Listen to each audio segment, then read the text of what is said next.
Баяғы кезде адамдар жалпы құдайларды дұрыс танымаған ғой.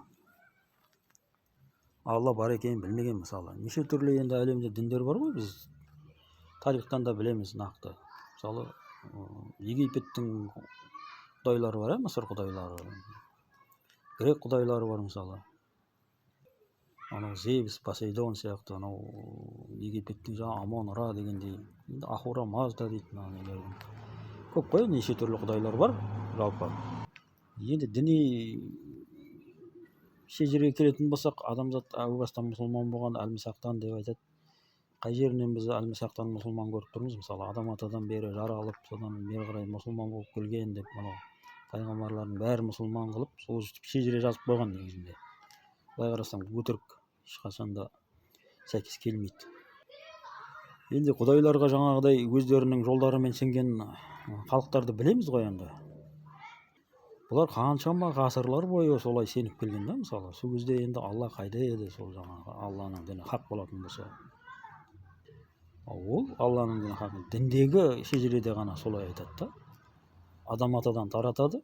Тіпті Мұхаммед пайғамбарды адам атаның 46-шы ұрпағы ма сондай деп келтірген жерлерінде көріп жүрміз мысалы.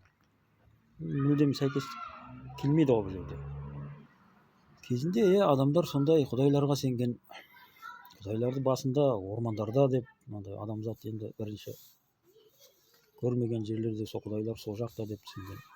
Енді адам ормандарды да зерттей бастаған соң, адамдар көбейе бергеннен кейін барлық жерлерде енді аралайды ғой жер бетінде.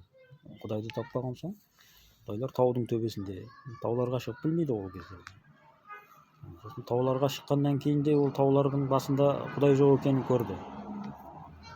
Көп жаңағы халықтарда таудың басында құдай бар дейтін түсініктер болған, оны білеміз. Оны грек мифологиясында да жердің астының өзінің құдайы бар, теңіздің өзінің құдайы бар. Оны найзағай түсіретін құдайлар бар, жаңағы Зевс сияқты, теңіздегі Посейдон дегендей.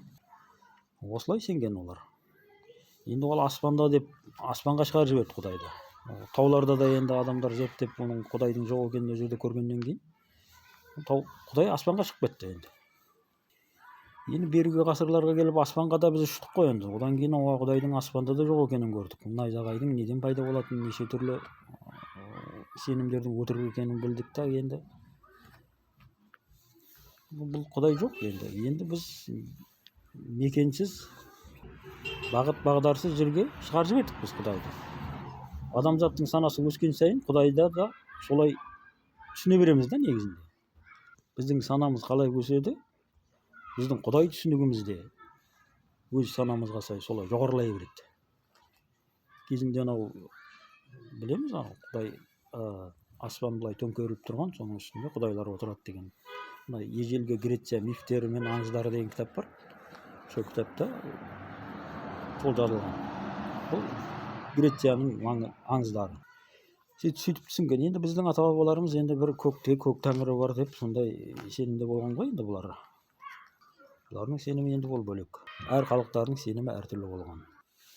Енді қазір теистік құдай деген шықты. Діндердегі құдайлар өтірік, енді теистік. Жалпы құдай негізі әлемді құдай жаратқан, қандай да бір жаратушы. Бірақ ол мына әлемді басқарып отырған жоқ деген сияқты. Өйткені мына әлемде болып жатқан нәрселердің бәрін қарасақ, мына діндегі құдайлардағы сипатына мүлдем сай келмейтін болғандықтан енді адамдар ақылы кетпей жатыр ғой. Содан кейін теистік құдайды ойлап тапты. Негізгі әлемді бір нәрсе жаратты деген сияқты. Осылай кете береді, жалғаса береді. Енді жаңағы Алла әу бастан бар болатын болса, ол қаншама жылдар адамдар сондай нәрселерге сеніп келді. Осының бәріне енді бейжай қарап отырып, кешегі 1600